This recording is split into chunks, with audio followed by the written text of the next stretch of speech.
Welcome everyone. I'm excited to welcome you to today's presentation. We're going to explore the syllabus 2026 for the FPSC Lecture English. In this session, I'll guide you through the key updates and important details of the syllabus. We'll cover the main topics and what you need to focus on for your preparation. So let's get started and make this a productive session. Today, let's take a quick look at the format of the exam. There are a total of 100 questions to answer. You'll have 100 minutes in total, so that means about 1 minute per question, which is a good pace to keep in mind. Now, an important feature to be aware of is the negative marking. For each wrong answer, 0.25 marks will be deducted. This highlights the importance of answering carefully and confidently. The questions are of the multiple choice question, or MCQ, type. These are designed to test your understanding across different topics efficiently. Remember these key points as you prepare. Manage your time wisely, answer carefully to avoid unnecessary penalties, and familiarize yourself with the MCQ format to improve your accuracy. Keeping these in mind will help you navigate the exam smoothly and stay on track to perform your best. Let's take a closer look at the test structure. The first part is the English section, which carries 20 marks. This part evaluates our language proficiency and comprehension skills. Moving on, the second part is the subject test, worth 50 marks, focusing on the core content of the subject matter. This is a significant portion, so thorough preparation here is essential. Finally, we have the professional test, which accounts for 30 marks. This section assesses our professional skills and application of knowledge in real-world scenarios. Overall, the test specification is designed to evaluate our language abilities, subject knowledge, and professional competence comprehensively. Understanding these components helps us plan our study approach effectively and focus on each part accordingly. Let's start by talking about vocabulary. Building a strong vocabulary is essential because it helps us express ourselves more clearly and effectively.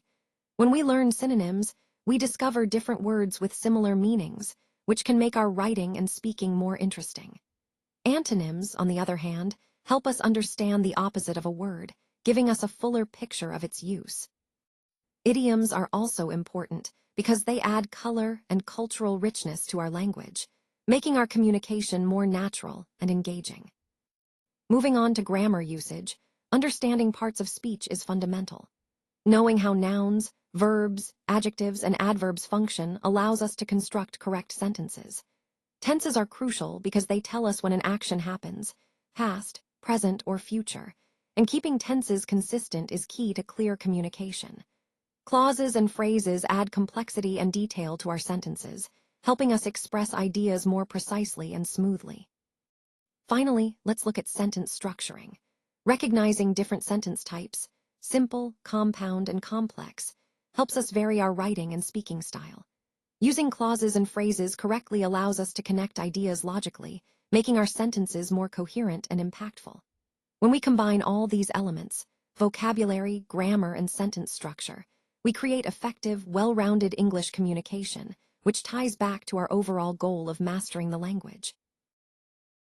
Now, let's turn to the rich world of English literature from the 16th to the 20th century. Here, we explore some of the most influential playwrights and their masterpieces. For example, we have Shakespeare, whose plays like Hamlet, King Lear, and Twelfth Night continue to shape literature and drama today. Then there's William Congreve and his witty comedy The Way of the World, which offers insight into social manners of his time. Moving forward, we encounter George Bernard Shaw's Pygmalion and Heartbreak House, which challenge societal norms and explore human relationships. Harold Pinter's The Caretaker introduces us to a more minimalist and intense style of drama, while Samuel Beckett's Waiting for Godot pushes the boundaries of theatrical expression with its absurdist themes. Lastly, Eugene O'Neill's Long Day's Journey into Night provides a deeply personal and powerful portrayal of family struggles. Shifting gears, we have linguistics, the scientific study of language. This includes understanding phonetics, which looks at sounds, phonology, the sound systems, morphology, how words are formed, syntax, how sentences are structured, and semantics, the meaning behind words and sentences. These areas help us understand not just language in literature, but language as a system itself. Then we move to English language teaching, where we study various approaches, methods, and techniques used to teach English effectively. This is crucial because it bridges the gap between linguistic theory and practical application in classrooms. Next, we look at syntax, which is all about sentence structure. It examines how words are arranged to form meaningful sentences, including phrase and clause structures. Understanding syntax helps us analyze and construct clear, grammatically correct sentences. Finally, we consider diction, the choice of words. Diction influences tone and style, shaping how a message is perceived. It's about selecting words carefully to convey specific emotions or nuances, which is essential both in literature and effective communication. All these elements, literature, linguistics, teaching methods, syntax, and diction, are interconnected. They collectively deepen our understanding of the English language and its expressive potential, which is central to both studying literature and mastering language teaching. Now, let's delve into some key teaching techniques and methodology.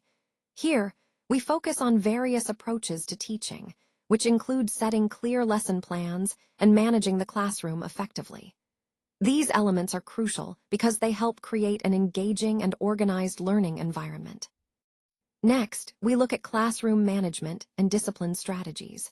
Maintaining a positive classroom atmosphere is essential, and this involves managing behavior constructively while fostering respect and cooperation among students. Moving on to testing and evaluation, it's important to understand the different types of assessments we can use. This includes formative and summative tests, as well as various assessment techniques to measure student learning accurately. Understanding Bloom's taxonomy is also vital. It helps us grasp learning objectives across different cognitive domains, from remembering and understanding to applying, analyzing, evaluating, and creating. This framework guides us in designing effective assessments that truly reflect students' levels of understanding. All these components come together to form a comprehensive approach to teaching, which is the core of our overall theme, preparing effective educators who can foster meaningful learning experiences. And remember, these strategies are interconnected, each reinforcing the other to enhance teaching quality and student success. When we look at a score in the range of 65 to 80, we're generally talking about a merit level. This means that the performance or the work has met the essential standards, but there's still room for improvement. It's a solid indication that you're on the right track, and with some additional effort, you can elevate your results even further. Achieving a merit reflects a good understanding of the core concepts and a competent application of skills, but it also highlights areas where you might refine your approach or deepen your knowledge. Throughout this presentation, we've emphasized the importance of continuous growth and striving for excellence. Remember, a score in this range isn't just a final judgment, it's a stepping stone towards higher achievement. It signals that you have the foundation, and with targeted effort, you can push beyond this level and reach the next tier of excellence. Thank you for your attention. If you're interested in exploring more about this topic, I encourage you to watch the next video. It will provide additional insights and deepen your understanding. And of course, I want to thank you all for your time and engagement today. If you need further details or have questions, please feel free to reach out. Remember, continuous learning is key, and I hope this presentation has sparked your curiosity to explore these concepts further. Thank you once again, and I look forward to connecting with you soon.